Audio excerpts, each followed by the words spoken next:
Welcome to my next video. In this video, we will be talking about your home mortgage and the decisions you make about your mortgage. But first, what I say in this video is based upon my education, my life experiences, and my set of values. What I say is for typical people in typical situations. It's not for all people in all situations. If it was, this video would be hours or even days long. My goal and hope is that by the end of this video, you will know more about mortgages so that you can make better decisions for your life. For most of us, our home is typically the most expensive thing we will ever buy. When you buy your home, your mortgage is normally somewhere between 80 to 95% of your home's price. So, your mortgage and the decisions you make about your mortgage are very important to your money life. When you get a mortgage, you have to decide how big your mortgage will be, whether you will get a fixed rate or an adjustable rate mortgage, whether or not you will reduce the interest rate on your mortgage by paying points, and finally, how many years your mortgage will last. Let's talk first about how big your mortgage will be. In theory, the more of a down payment you make, the lower the interest rate on your mortgage should be. In practice, this may or may not be true. If you do have the option of making a bigger down payment and getting less of a mortgage, you may want to first talk with your lender and see what difference, if any, this will make for you and your mortgage terms. There's nothing wrong with having some cash still left over after you make your down payment. Among other things, you may need some cash if you have an emergency. When you get a mortgage, you have to decide whether you will get a fixed rate mortgage, where the interest rate is the same for the entire time of the mortgage, or get a adjustable rate mortgage, where the interest rate can go up and down. If you get a fixed rate mortgage, your monthly principal and interest payments will be the same every month. If you get an adjustable rate mortgage, your interest rate and your monthly principal and interest payments will probably be less than a fixed rate mortgage. But unlike a fixed rate mortgage, the interest rate and the monthly payments can go up, sometimes a lot up.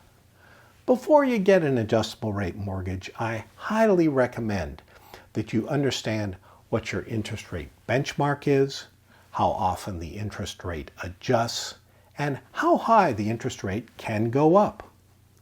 I also recommend that you check out if your adjustable rate mortgage has a beginning interest rate and payments that are artificially low and will go up even if the interest rate benchmark stays the same. In general, if you're going to have a mortgage for way less time than average, an adjustable rate mortgage will typically be better for you from a money point of view. In general, if you're going to have a mortgage for way more time than average, a fixed rate mortgage will typically be better for you from a money point of view. What's an average amount of time for a mortgage?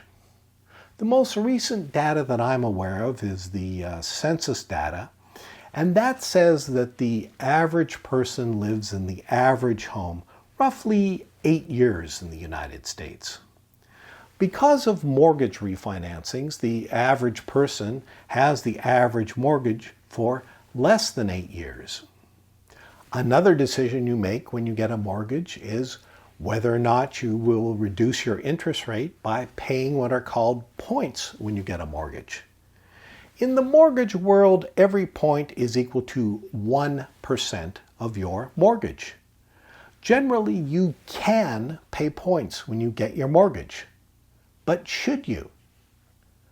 Well, you could try looking at those official truth in lending disclosure forms the lender gives you.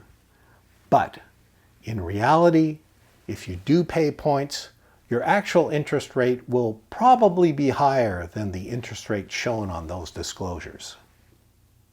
Now, don't get me wrong, mathematically those disclosures are correct, but the math for points on those disclosures assumes you will never sell and never refinance your home until the mortgage is over.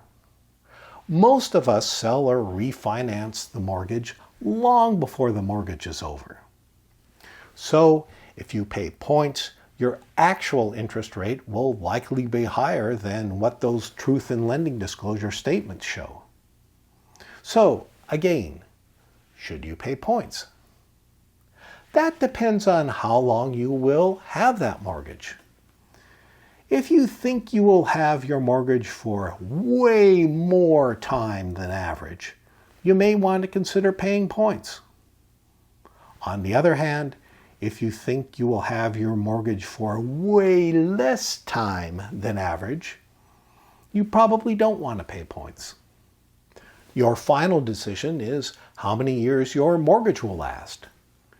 In the United States, historically, the length of a mortgage was 30 years. Today, 15-year mortgages are also pretty common.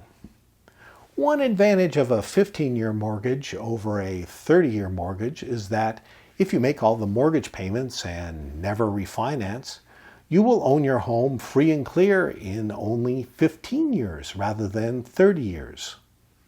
Also, generally, your interest rate on a 15-year mortgage will be a little bit less than your interest rate on a 30-year mortgage. The big disadvantage of a 15-year mortgage is that you will lock yourself into a higher monthly mortgage payment.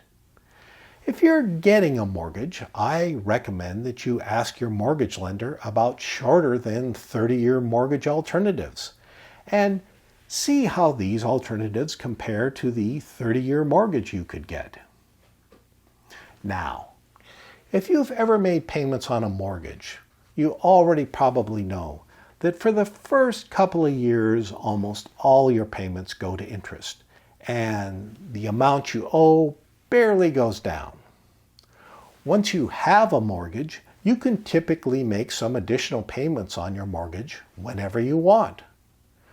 Small additional payments can have a big impact on how fast you pay down your mortgage. Now, before you run out and commit all of your cash to paying down your mortgage, you may want to be sure that you still have enough cash for other things, like an emergency. Finally, if you do build up equity in your home, you may want to take a look at getting a standby home equity line of credit, or HELOC, H-E-L-O-C. In case you ever need to get cash out of your home to pay for an emergency or something else, a standby HELOC makes great sense. In this video, we learn more about your home mortgage. If you want to learn more, be sure to check out my other videos and playlists. Until the next video, always remember that you are the best person in the world to decide what is important in your life. Thank you for watching. Please click the button to subscribe. I hope that you got something from this video. If you did, please give it a thumbs up and comment. Please check out my channel, playlists, and other videos. Have a great day.